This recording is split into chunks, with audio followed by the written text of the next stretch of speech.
The Cincinnati Bengals have just traded with the Cleveland Browns to acquire Joe Flacco. Shedeur Sanders, the number 2 quarterback. Well, now here it is. And the expectation would be that he is going to be the one who backs up Dillon Gabriel starting this week, for the Browns. Logically speaking, Shedeur Sanders moving up as your QB2.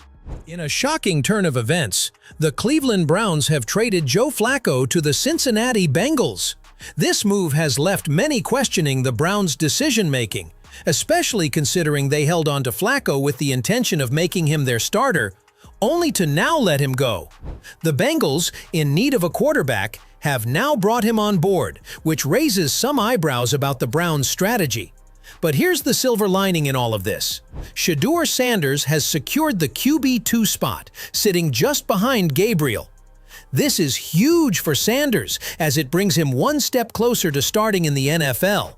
As we break down this trade and its implications, let's dive into what this means for the future of these two teams and for Shedeur Sanders' career. All right, Joe Burrow. Joe Flacco is not going to be the person to overshadow that. And then the other thought was, do they in Cincinnati think that Joe's coming back? Like, is this the move that signifies, no, they have belief that Joe is going to come back maybe mid to late November, and they're just trying to keep themselves in the race, so when he comes back, if they can get on that final 4 or 5. Everyone is left puzzled as to why the Bengals would trade for Joe Flacco, especially after his underwhelming performance with the Browns at the start of this season.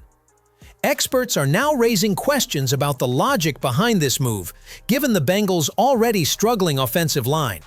Even Dan Orlovsky suggested that the Bengals might have made this trade to ensure they stay afloat until Joe Burrow's return.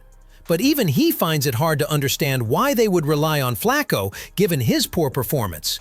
It seems like this was part of the Browns' strategy all along. By parting ways with Joe Flacco, they've now left themselves with only Shedeur Sanders and Dillon at quarterback. The Browns had seen the limited upside of Flacco, and sticking with him could have become a major liability. This trade opens the door for Shedeur Sanders, providing him with a clear path to potentially make his mark in the NFL. Analysts are beginning to see this as a potential breakthrough for Shedeur Sanders. Stephen A. Smith pointed out that this move will undoubtedly create opportunities for him.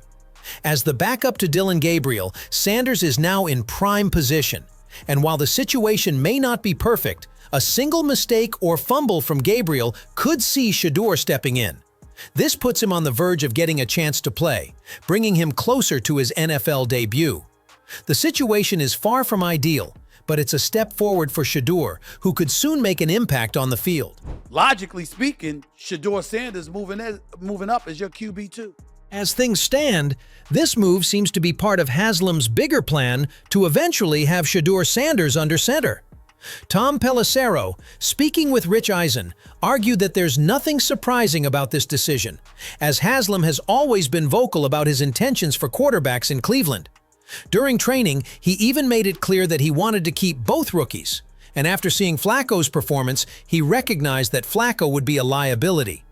By moving on from him, Haslam ensures that when Shedeur gets his shot, everyone will praise him for supporting the rookie, especially when the management wasn't ready to play him.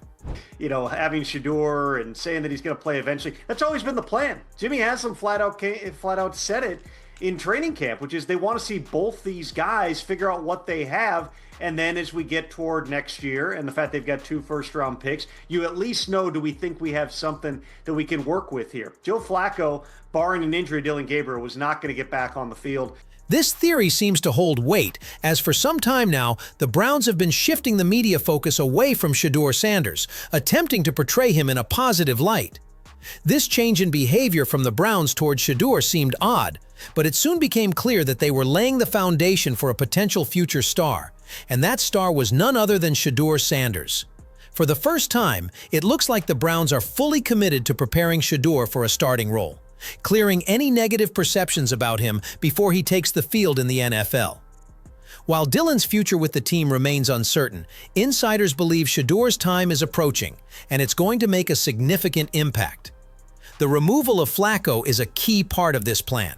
The Browns are taking proactive steps to avoid any backlash from Shedeur Sanders' dedicated fan base. They're shifting the narrative, making it clear that Shedeur is no longer being held back. The franchise is now focused on preparing for his return, determined to unlock his full potential, both on and off the field.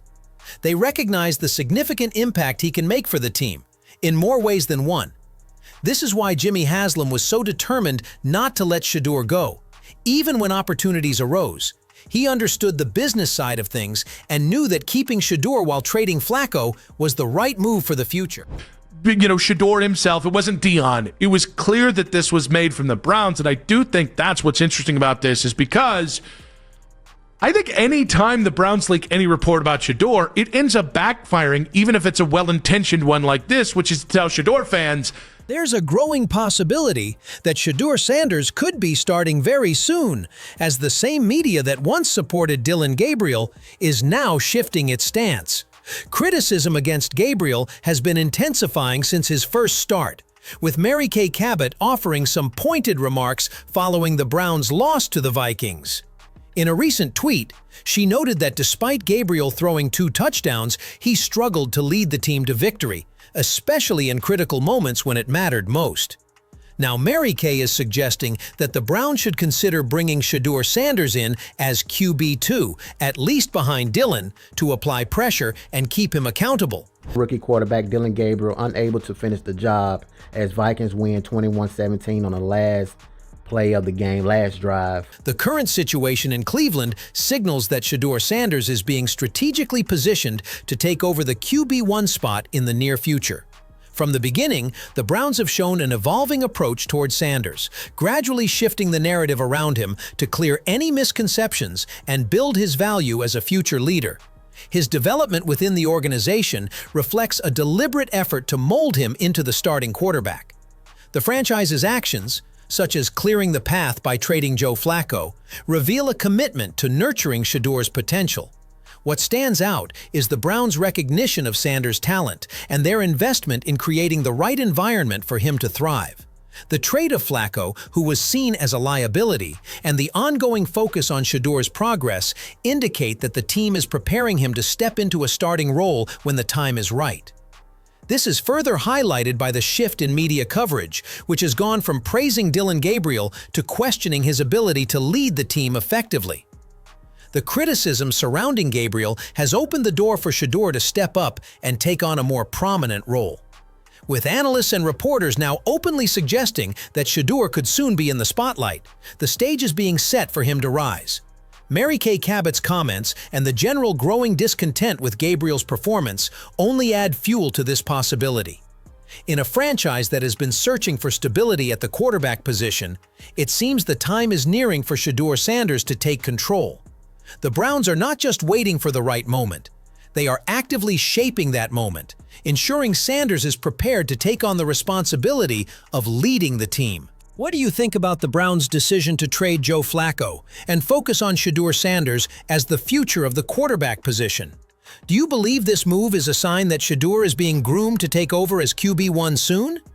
With the growing criticism of Dillon Gabriel, do you think the Browns will make a quarterback change sooner rather than later?